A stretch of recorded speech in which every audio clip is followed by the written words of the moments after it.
Terima kasih pemirsa setia Sultan TV masih terus bersama kami di Bincang hari ini. Tentunya kami juga masih bersama Pak Syauki membahas tentang Ma'had Al-Zaitun. Baik Pak, sebetulnya kan kalau kita melihat ini ada ajaran radikalisme yang terus tumbuh di Indonesia sebelum kasus Al-Zaitun juga ya Pak. Dari kasus-kasus sebelumnya tadi Bapak sudah sampaikan ada HTI, kemudian NII saat ini juga yang terus berkembang varian-variannya sampai ada kembali lagi di Al-Zaitun. Kalau kita melihat Al-Zaitun kan pesantren yang sangat besar, memiliki banyak sekali santri-santri. Lalu kalau Bapak melihat dari kajian terorismenya, apakah ada kemungkinan paparan-paparan tersebut ke santri-santri dan alumninya? Ya, soal kemungkinan itu ada karena Densus 88 telah membuka datanya ya, ada keterlibatan gitu ya, kelompok NII dalam ini. Dan kalau kita lihat gitu ya, radikalisme itu kan fase awal gitu ya. Adanya keinginan memiliki ideologi sendiri. Untuk keinginan memiliki ideologi bernegara sendiri di tengah kita punya konsensus bersama. Dan adanya upaya untuk mengganti ideologi negara. Anda bisa temukan itu Mbak di kelompok teror manapun yang bervarian berbasis keagamaan gitu ya di Indonesia. Itu hampir semua memiliki itu. Ya. Pertama, terminologi Darul Islam, negara Islam, daulah Islam, khilafah Islamiyah, apalagi khilafah yang lain, khilafatul muslimin. Dan itu semua punya basis yang sama, termasuk NII ya, untuk merubah ideologi negara. Dan dalam konteks ini menurut saya ya perlu penyikapan secara komprehensif bagaimana kemudian NII dan kelompok-kelompok variannya itu disikapi. Kalau misalkan pendekatannya kalau sudah teror ya teror gitu. Kalau belum teror ya dibina gitu ya. Lalu kemudian kalau mereka misalkan udah melawan, nah seperti apa dengan negara? Nah menurut saya ini penting dilakukan. Kalau misalkan Al-Zaitun ke depan mau ada keputusan, menurut saya negara punya hak untuk mengatur warga negaranya. Kalau negara dengan ideologi Pancasila ini tidak mampu mengatur warga negaranya yang tidak mau ikut Pancasila, seperti apa ke depan? Nah menurut saya ini yang ke depan perlu kita lihat gitu ya, terkait dengan Al-Zaitun. Kalau memang ditemukan Al-Zaitun ideologi-ideologi dan beberapa informasi yang sudah beredar itu kan mengarah ke sana, ya silakan saja diputuskan negara dengan fakta-fakta yang ada gitu ya. Nah, ke depan seperti apa? Ini yang kemudian perlu didiskusikan. Harusnya bagaimana, siapa yang memimpin, bagaimana pendekatannya. Itu menurut saya perlu dilakukan oleh negara, oleh pemerintah, sehingga kita ini memiliki formulasi penyelesaian masalah yang komprehensif. Misal kalau dikatakan misalnya memiliki penyimpangan agama, siapa yang lalu kemudian membina? Kementerian Agama bersama MUI. Kalau kemudian memiliki dimensi tindak pidana terorisme, silahkan ke Densus. Kalau memilih tindak pidana yang lain, serahkan ke Polri bagian yang umum yang lain. Lalu kemudian terkait misalkan adanya dugaan-dugaan transaksi yang mencurigakan, ya berbekal itu kemudian kita bisa mengajak PPATK ke depan seperti apa ini transaksinya. Lalu bagaimana kemudian anak-anak didiknya itu juga perlu dipikirkan ke depan, karena mereka punya hak juga dalam memperoleh pendidikan yang layak dan yang lain-lain gitu ya, dijamin oleh konstitusi kita. Nah itu menurut saya hal-hal yang perlu dipikirkan ke depan. Bagaimana selayaknya setelah misalkan kita bicara tentang setelah pencabutan izin tersebut, atau setelah misalkan dibubarkan atau yang lain-lain.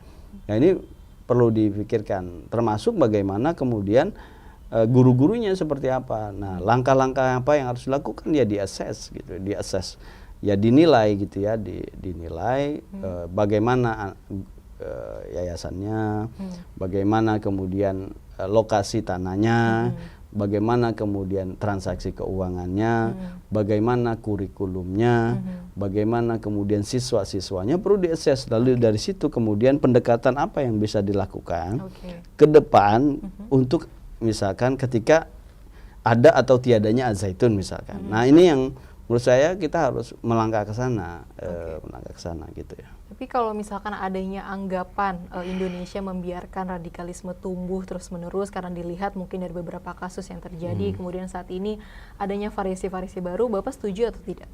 Apa tuh? Ya, maksudnya adanya anggapan bahwa Indonesia membiarkan itu mungkin dari segi hukumnya atau dari segi... Gini, kalau dari sisi ideologi, memang penyebaran ideologi masih belum belum bisa masuk gitu ya. Kalau misalkan sudah pada level terorisme, teror dalam bentuk teror, kekerasan dan pendanaan terorisme, saya nggak tahu apakah kemudian Al-Zaitun ini ada transaksi ke kelompok teror gitu ya. Saya nggak tahu, mungkin PPATK lebih paham lah. Apakah ada atau tidak gitu ya. Lalu kemudian bagaimana kurikulumnya dan macam-macam itu yang menurut saya ya ke depan perlu dilihat gitu ya Mbak, karena bagaimanapun juga ini jadi pertaruhan juga buat kita semua gitu ya. Masalah yang sudah puluhan tahun lebih belum selesai gitu. Tapi biasanya kalau dari mungkin kan Bapak sudah sangat dekat dengan lingkungan seperti itu, mungkin dari kajian-kajiannya melihat bagaimana pola terorisme di Indonesia. Boleh nggak Pak mungkin disampaikan juga ke pemirsa bagaimana sih pola-pola terorisme di Indonesia? Ya kalau terorisme balik lagi ke soal ideologi tadi ya. Ideologi memang masih belum bisa masuk ya. Kalau kita lihat bagaimana media sosial yang ada gitu ya. Kalau kita bicara tentang terorisme ini kan ada beberapa pola ya. Kalau kita bicara tentang pola konvensional yang lalu, dari sisi rekrutmen, dari sisi pendanaan, dari sisi keterlibatan seseorang, terus kemudian dari sisi pelatihannya, macam-macam dengan metode yang masa lalu ya. Bisa orang harus ketemu gitu ya dengan ideologi tertentu gitu ya. Orang harus ikut pertemuan tertentu. Ya, itu bisa kita lihat gitu ya. Itu bisa kita lihat di masa yang lalu dan sekarang juga kombinasi dengan adanya media sosial ini juga menambah maraknya radikalisasi di media sosial, karena ideologi itu tidak bisa diragukan ranah penegakan hukum, ideologi yang terkait, kecuali ya Marxisme, Leninisme itu yang sudah jelas ya Mbak. Ideologi terkait teror gitu segala macam mana ada, belum ada aturannya. Dan ini harus seperti apa? Ya kemudian ya kita punya KUHP yang baru, kejahatan terhadap ideologi negara. Nah ini kan termasuk nih ranahnya. Walaupun ya KUHP yang baru itu masih beberapa tahun ke depan baru implementatif. Nah itu menurut saya dalam konteks ranah media sosial, masyarakat itu perlu paham juga bagaimana persebaran kebencian terhadap kelompok yang lain.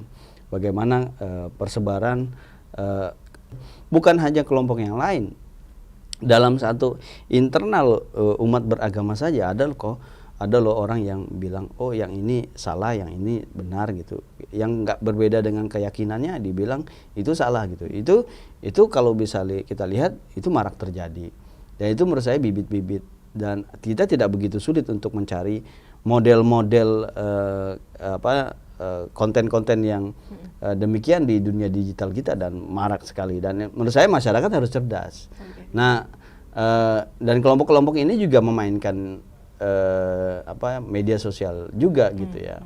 Persebaran bahwasanya oh iya kita nih karena bukan negara Islam maka marak ini segala macam. Emang negara lain yang dalam tanggung Islam nggak ada kejahatan, ya ada juga gitu. Negara-negara yang lain juga, yang Saudi misalkan sudah mengkoreksi diri pendekatan yang selama ini mereka lakukan dalam bernegara. Kita ya sudah pada posisi Indonesia sudah pada posisi jalurnya yang benar. Ya, walau memang ada hal-hal yang terkait dengan misalkan penegakan hukum, terkait dengan keadilan berbagai macam aspek gitu ya.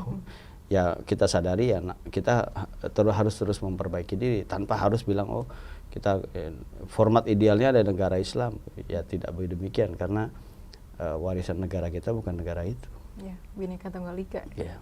Oke. Ya, terkait Al Zaitun ini masyarakat memang percayakan kepada negara bagaimana penyelesaiannya, seperti apa penyelesaiannya, bagaimana penyelesaiannya kita percayakan aparat penegak hukum yang memang memiliki kapasitas untuk itu.